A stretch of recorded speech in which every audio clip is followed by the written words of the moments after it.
There was never a doubt. The Missouri football Tigers moved to 6-1 on the season with a win over the Auburn Tigers. A comeback victory. Brady Cook leading the boys in the second half. And in the fourth quarter, too, that drive, incredible. Going live right after the game. Appreciate everyone hanging out with us on KCSN.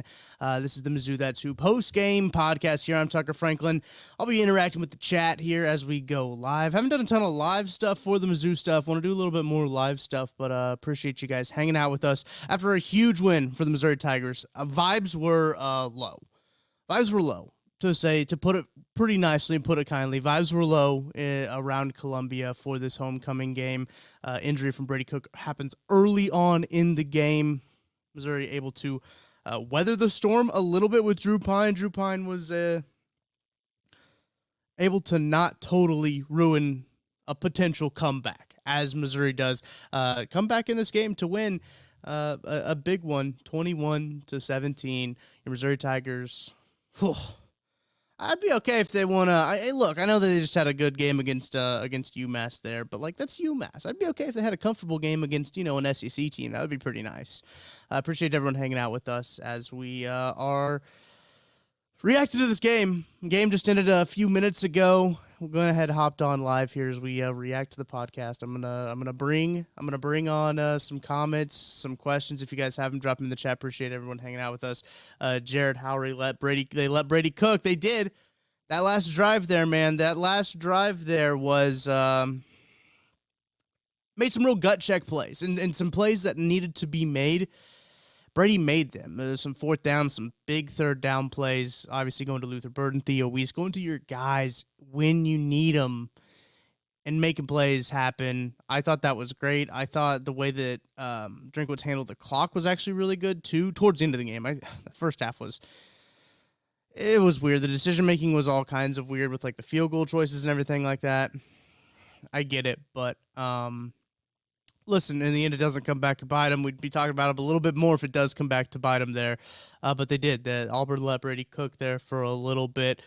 Chief Kelsey, shout out joining us here. MIZZOU to you, sir. Appreciate you guys hopping in, hanging out. Drop a big old MIZ in the chat if you're hanging out, watching with us here live at the time. As I'll get the post-game stats pulled up. We'll run through those post-game stats. But golly, how you feeling after that one? Let me know in the comment section below. An incredible game, incredible comeback for Missouri on homecoming. Eli Drinkwitz moves to 5-0 in homecoming games. Kind of an impressive stat for Eli Drinkwitz. He's been one of the best Missouri coaches in history when it comes to coaching at Furrow Field. And I think that's a really impressive stat from him. And his staff being able to put up wins when they really need to. We're gonna pull up the scores here, the box score here, as we are live reacting to Missouri's 21-17 win. Brady Cook does go out in the first half of that game. It did not look good. Vibes were weird, man. Vibes were weird with that whole injury. Let's talk about that. Let's dive into that a little bit. As look, the offense looked pretty decent. I thought the offense leading out there in that first drive looked pretty decent. Before, obviously, Cook can't avoid the sack, and he does get rolled up on to hurt that ankle. But then going into the locker room to having the report be, oh yeah, no, it's fine. It's just a retape job. That's all he's going in there for. He's just going in there for a retape job, and it be 2 hours later, 39 minutes I think is when we got an update. It's he's been in there for quite a long time just to be getting some more tape. What's going on there? So I'm glad that he came back and played. I'm curious. I doubt we get much more, right? Because of how Eli Drinkwitz is with injuries and everything like that. I doubt we get much more than what we got on the broadcast, truthfully. But it's good to see Brady Cook get back in there. And here, Morgan, this is a great conversation to have. I like Pine, but I'm glad we put that silly conversation to rest. That's true. Here's the thing, and I saw a lot of this conversation going on Twitter, when Drew Pine came into the game. There have been a lot of conversations about trying to put Drew Pine into the game without Brady getting hurt. I think that was kind of a silly conversation to have, obviously. Drew Pine had plenty of time to beat out Brady Cook to show that he was better than Brady Cook in practice, right, before he had the opportunity. He had that opportunity. He never showed it. And I think that when you see it now, there's a reason that Drew Pine has been to a few teams, to a few programs, and now is sitting behind Brady Cook, right? There's a reason. There's a reason because of that, right? It's not because every coach has it out for him, right? It's not usually the case. I like to be in the camp of the coaches know their team a little bit better than I do. So the fact that they kept rolling out Brady Cook over and over and over, I get that he's like a vested veteran. We can say that in air quotes. There's no such thing as vested veterans in college football. Maybe there will be one day. But the fact that they kept rolling him out, I think meant something. I don't think that Eli Drinkwitz would purposely play a bad quarterback just because he liked him, right? I think Eli Drinkwitz would play the best quarterback in the situation. Interesting conversation to have, but as we look here at the totals here, as I finally got the box score pulled up, Brady Cook 11 for 22, 194 yards, quarterback rating of 124.1. Drew Pine 10 of 21, 78 yards, 48% completion percentage. In total, Missouri didn't really pass the ball all that effectively, 49% completion percentage on their plays. Their leading rusher for the Tigers, Marcus Carroll, 8 carries for 40 yards and a touchdown, a long of 20. He almost broke that too. It was one of those like swipe tackles where he swipes his leg. He was so close to breaking it for Marcus Carroll. Nate Noel, 6 carries, 32 yards, long of 15 for him. Jamal Roberts and Quan Lacey both got into the game a whole lot. Jamal Roberts had the last touchdown there to put the Tigers up on top. He had 5 carries for 21 yards. Quan Lacey only had 1 carry for 1 yard. But I will say Jamal Roberts, the broadcast like to mention it, he was in there a lot to pass block. And I think that's really telling about a running back. If you have him in there to pass block in those important situations, that's good. I mean, you want to see that. You want to have a good stable of running backs, especially when anything can happen with injuries, as we saw with Nate Noel, his back tightening up for the UMass game. Marcus Carroll comes in, they step up. They've got Jamal Roberts. They got Quan Lacey. They got running backs in the 25 class that are coming in. They'll be all right there, but I like how this running back room is shaping out. Let's talk about some leading receivers for the Missouri Tigers. As I mentioned, the passing game wasn't really on point for the Tigers. It really wasn't. Luther Burton, 6 catches for 49 yards. Theo Weiss, 4 catches for 56 yards. Mookie Cooper, 2 catches for 84 yards. The long, obviously, 78 yards coming in on those 84 yards. Mookie Cooper is your leading receiver in terms of yardage.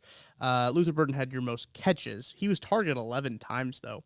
11 targets for only 6 receptions, 49 yards for Luther Burton.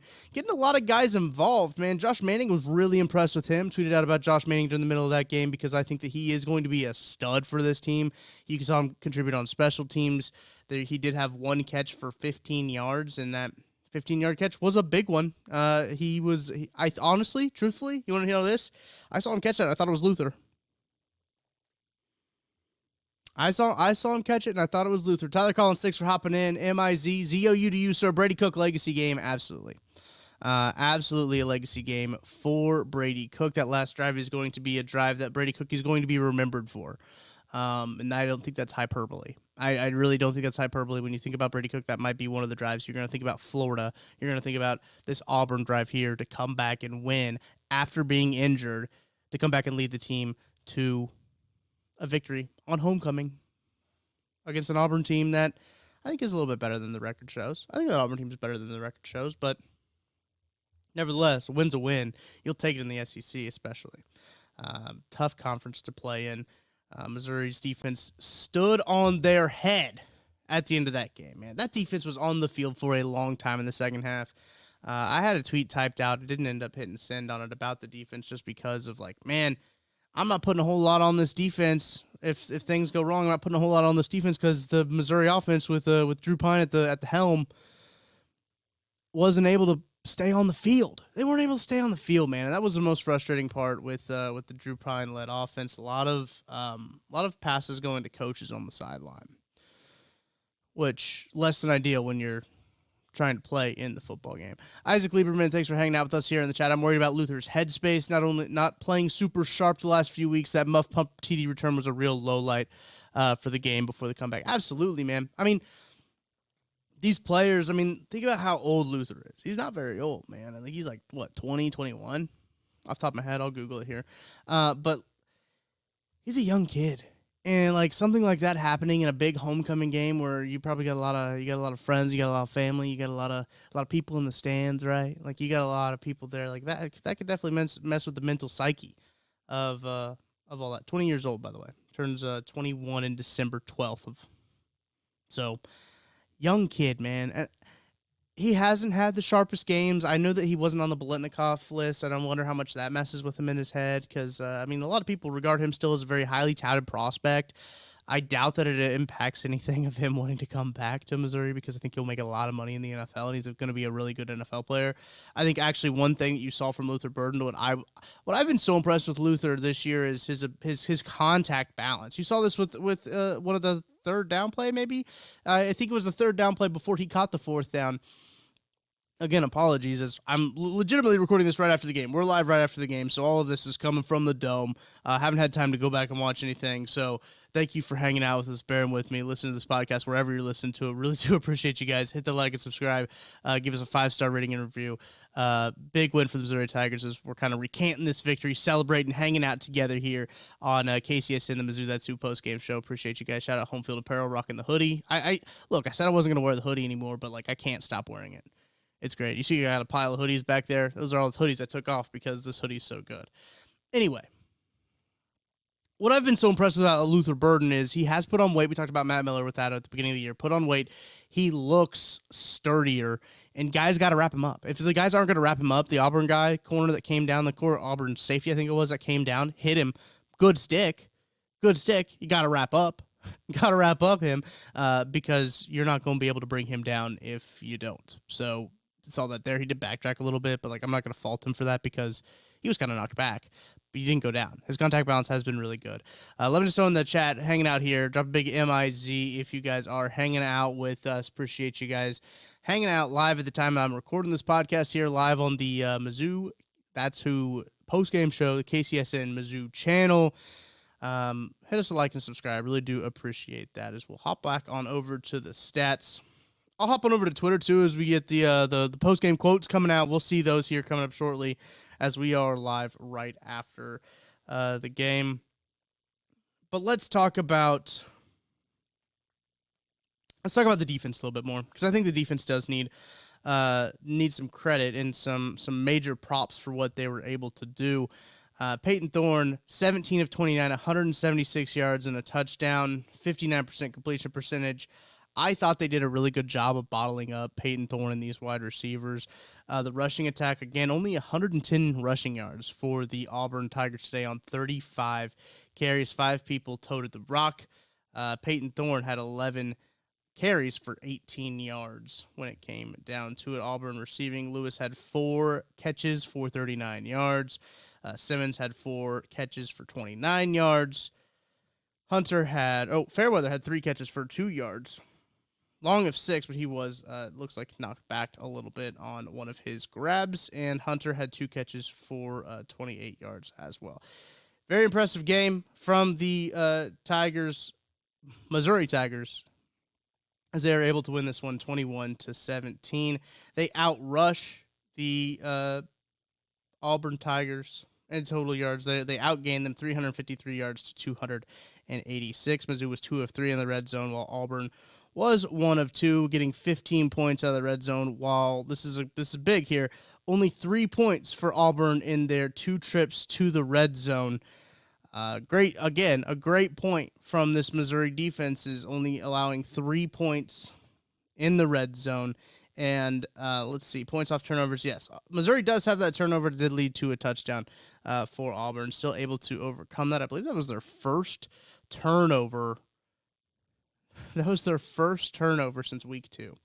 Kind of crazy. Chief Kelsey dropping a comment in here. Burton was downfield trying to throw a block on Cooper's 78-yard play. It's true.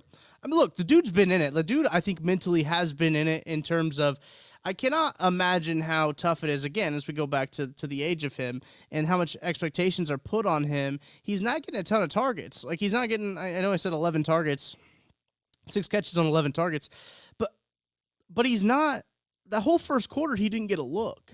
Like, you're going a whole 15 football minutes of time without getting a look.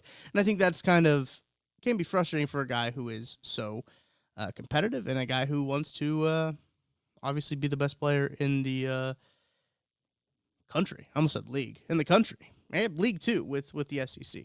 Isaac, thanks to you for hanging out with us too. Thoughts on the O-line this year? O-line has been spotty. I think there's been times where the offensive line has played really well. Isaac, thank you for leaving your comment here. I think there's been times the offensive line has played really well, and I think there are some times, like on the back-to-back sacks, there was a play, I cannot remember, it was on the right side, Armand Membu, and I think it was Cameron Johnson. There's just a miscommunication on who they were going to take. They sent a backer up the middle. I think Johnson thought he was going to take the 3-tech, and since they were sending a guy out on the edge, they both went to the 3-tech because the Jamal Roberts was in pass protection. He was going to go out and take the wide 9 that was out there. There was just a miscommunication there where then that's where the backer comes right up the middle. Brady has 0 shot. Healthy Brady Cook doesn't have a shot on that play, but it's a couple of those miscommunication things. And I think that does kind of impact Brady sometimes. I think you sometimes see Brady look a little, uncomfortable in the pocket because he doesn't know when there's going to be a miscommunication breakdown. They don't know when they're not going to be on the same page with stuff. And look, he's got a whole new left side of his offensive line. I know we're now 7 weeks into the season, right? We've played 7 games. Missouri's played 7 games now. That stuff you would love to be ironed out, but these guys are human. It does take some time, the communication thing. I think the trust, when you saw that last drive there, I think the trust is getting there. I really do. And I think that the way that this offense needs to work, Isaac, because I appreciate your question, appreciate you hanging out with us here live on the show. I think that the way that this offense really needs to find success is in that short to intermediate passing game, the quick stuff, the get the ball out of Brady's hands quick. You're not relying on the offensive line to hold up pressures for a long time, right? You're not relying on them to hold blocks for as long as they need to. What you're doing is you're getting the ball out of the hands of Brady Cook quick. You're making it simple for him, right? 1 or 2-ish reads in those regards. And you're also getting the ball in your playmakers' hands quick. So I think that's going to be a really big thing. I want to see that shift kind of for this offense. That's what they did a lot last year, right? And I think that they thought that, hey, Brady, another year in the offense, older quarterback, older prospect, we can get him moving with some more of this down the field passing stuff. The down the field stuff will come, right? The down the field stuff will develop with the screen game, with the quick intermediate passing game, 1 to 2 reads, dump offs. Not saying he needs to be a check down guy, right? Because I think Brady Cook actually works a lot better when he's running the football. When he's running the football well, you can see his confidence grow. And that's the thing, is you have to get his confidence up. If you are getting quick and easy completions, his confidence is going to build. If you are getting things where backers have to hesitate a little bit because it could be a quick dump off, and then they're not rushing as hard because they are anticipating that dump off, he has then more time, then he can deliver a ball down the field. It's a confidence building thing. That's really the big thing is for me, is you need to build Brady's confidence. I know you're thinking, hey, wait, look, Brady's been here for a while. He should have confidence already. And like, maybe, yeah. But you still have to build a confidence each week against each opponent. I think that the O-line has played well. Chief Kelsey, thank you for hopping in here. I thought the O-line played well when they rushed 4 or when they brought 5 or 6. Some issues, for sure. I do think Jamal Roberts helps, though. I do think Jamal Roberts is actually a pretty decent run blocker for, in terms of, or pass blocker for a running back. Got ahead of myself there. I think Jamal Roberts is good in that situation, in that regard. But I do think that helps. Rick, shout out to Rick hanging out in the chat here as we are rolling on the Mizzou That's Who postgame show after a Chiefs. Look, you guys know I do a lot of Chiefs stuff. It's bound to happen eventually. Go to autopilot. After a Mizzou 21-17 win on homecoming, Brady Cook coming in, leading the game-winning drive. Rick says, I hope the Brady haters can at least shut up for a week. I hope so too, Rick. The narrative certainly has shifted. I think the narrative has shifted about Brady Cook. When you finally see what Drew Pine really is, no disrespect to the kid, right? I honestly really respect Drew Pine for coming to Missouri, for transferring to Missouri and and being a backup quarterback. I respect that. Respect the hell out of that. A lot of the guys on the broadcast, I think, were talking about this too. It's like you don't see that a whole lot of a veteran guy transferring somewhere to be a backup. He did that. I respect that. But the Brady Cook narrative, I understand he's not as maybe sexy as a Chase Daniel, or doesn't have the arm of a Drew Lock or a Blaine Gabbert, right? He doesn't have the running ability of like a James Franklin or a Brad Smith. He's not as flashy as maybe Matty Malk was when it came to throwing the ball, making these plays. Brady Cook is Brady Cook, man. I mean, that's just what it is. Brady Cook's Brady Cook, and take it or leave it. He is the best quarterback for this team, especially now that Sam Horn has been sidelined the whole year with his Tommy John surgery. I do think that the narrative has shifted, especially with now the second time that he's kind of led a game-winning drive. Talk about Florida a little bit earlier in the podcast. We talked about this drive. Those are going to be the two drives that you're going to think of when it comes to Brady Cook, or is this game-winning drive here and the Florida drive? Those are the two drives. And look, I know it's Auburn. Auburn's a team that hasn't won a whole lot, right? But it's a big game in terms of Missouri's chances for the college football playoff, SEC championship possibly. Now that's still on the table. Missouri loses here, that's not on the table. The SEC championship is still on the table. I know you're probably rolling your eyes saying, Tucker, what? This team barely beat Auburn. Every team just went 21-17 on Auburn at home. Why are you talking about SEC championship? Well, it's possible. It's still possible. Go on the road to Bryant-Denny Stadium and beat Alabama in Tuscaloosa. We're talking about it. We're talking about it then. Nah, I don't know if that'll happen. It's possible. Anyway, I appreciate you guys hanging out with me as we talk about this Missouri win live on the Mizzou That's Who YouTube channel, the KCSN Mizzou channel, I should say. As we come down to it, let us know, drop an MIZ in the chat if you're hanging out with us. We really do appreciate it. Go for a little bit longer here as we are reacting to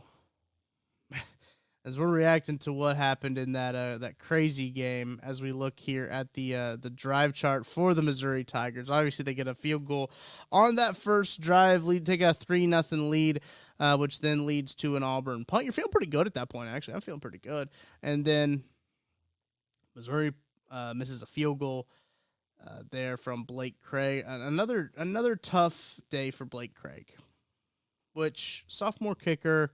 Missed a couple wide left for him. He'll get it. He'll get there. Still a kid. Still a young guy. He'll get there. It'll be okay. He's got a hell of a leg, man. He got him there every time. Every time they were there. Like, they were there the whole time. Just needs to work on that accuracy a little bit. That'll come with time. Auburn does then, after the missed field goal, go down and get a field goal of their own to tie the game at 3-3. Mizzou then has their first turnover since week 2. They fumble the next drive, which then Auburn fumbles their next drive too. So it was kind of trading fumbles there. A punt for a missed field goal again, actually, for Blake Craig, then leads to an Auburn punt. Leading there, then they get them, then Auburn gets the touchdown before half. Sorry, reading this here, and then Missouri just kind of takes it to the half and the first half of the game. So less than ideal first half, obviously a less than ideal second half for the Auburn, for really both teams. The second half was the third quarter, I should say specifically, was not too exciting until Brady Cook came back into the game. You know, I really said it was a second half comeback for Brady Cook. That's not true. It was like a fourth quarter comeback, because the last play of the third quarter was the huge Mookie Cooper 78-yard play. Obviously, the first play, I believe, in the fourth quarter was the touchdown. So really only a quarter that Brady Cook was in this game. and it caused some problems. It caused some problems, I think, for the Auburn defense. The Auburn defense had to adjust to what Drew Pine was doing, which didn't have to adjust much because Drew Pine was doing a lot of the defense himself. And then when Brady Cook came back on the field, they had to go back to kind of their original plan, which is kind of tough when you're playing 2 quarters, maybe really 3 whole quarters of that stuff. But 13 total drives for Missouri. Average time of possession, 2 minutes, 6 seconds, 270-plus yard drives. Absolutely massive for the Tigers of the Mizzou variety. Let's see here. I'm trying to find their third down success rate. I got to go to a different tab here. That's what you get when we do this show live, is I try to look up some of the stats as the Tigers do win 21-17 over Auburn. Let's see. Third downs. Missouri was 7 of 17 on third downs. This is, I think, a big spot of where Missouri's defense really came through. 4 of 14 for Auburn on third downs. Missouri's defense was able to get off the field when it mattered. I think when it came down to it, they were on the field. The stretch in that third quarter, they were on the field for a while, and they were able to get off the field, I thought, pretty easily. When Brady Cook came back in the game, they were able to get back on the field. Now, I don't think Peyton Thorne's the best quarterback that they're going to face all year, but nevertheless, still able to get off the field when it mattered. And that's huge. Looking at the defense here, 72 tackles for Missouri. Let's go check out the individual leaders here for the Missouri Tigers, as we are just we're just rolling through these stats here. Marvin Burks looks like he leads the team in total tackles with 9, tied with Corey Flagg. Corey Flagg also had 9 tackles. Marvin Burks had 5 solo tackles, so those 9 were 5 solo tackles. Really impressive. Really good game from him. Corey Flagg 9, Tristan Newsom 7, Zion Young 6, Dalen Carnell 6. A huge hit at the end of the game there. I think that was really a tone setter. Him laying his shoulder pad right into the receiver's stomach, knocking the wind out of him. Incredible. Great play from them there. Chris McClellan with 4. I was really impressed with Ed Kelly. I thought he played really well. Eddie Kelly in today's game, 3 tackles, 1 of them solo, 2 assisted, 2 tackles for loss as well, for about 5 yards in those 2 tackles for loss. Thought he played really well on the defensive side of the ball. D-backs locked him up. D-line, again, another good run scoring. Another good run game from the Chiefs, from the Tigers. Golly. See how many more times I can do that. 3 hours, 31-minute game there at Memorial Stadium in Columbia. I'm going to be hanging out a little bit more on the Mizzou That's Who post game show. Drop some comments, drop some questions.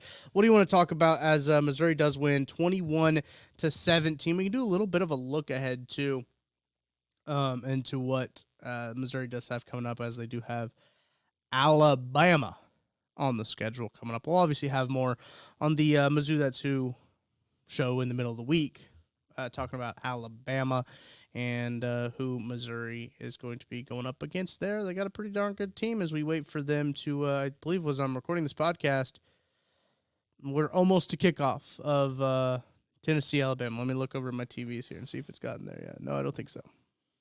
Hasn't quite gotten there. I appreciate everyone hanging out as Missouri does get the win. Huge win. Appreciate everybody. There it is. Tyler Collins, we want Bama. We sure as hell do. We sure as hell do want Bama. It'll be a good game. I think that what's going to be really interesting is Missouri's secondary is pretty good. Missouri does have a lot of, as we just kind of dive into a little early thoughts here on Alabama and just kind of how Missouri matches up with them. I do think Bama's defense could give Missouri's offense fits, or probably will give Missouri's offense fits, truthfully. But Alabama's secondary hasn't been all that great. Alabama's secondary has been fine. Like there's been guys open. If Brady Cook can hit those open guys, I think that Missouri's got a chance. I've said all year that this team is going to go as far as Brady Cook can take them. I think that seems pretty evident today. As Drew Pine comes in, doesn't really get anything going on the offensive side of the ball. Brady Cook comes in, helps lead the Tigers to a 21-17 comeback victory on homecoming. Appreciate everyone hanging out with us here on the Mizzou That's Who post-game show. Give us a like, give us a subscribe. Appreciate all the support as we are getting Tigers content roaring on KC Sports Network. I should do a little bit more of these post-game shows here. I like hanging out with you guys live. Let me know if you like them as well in the comment section.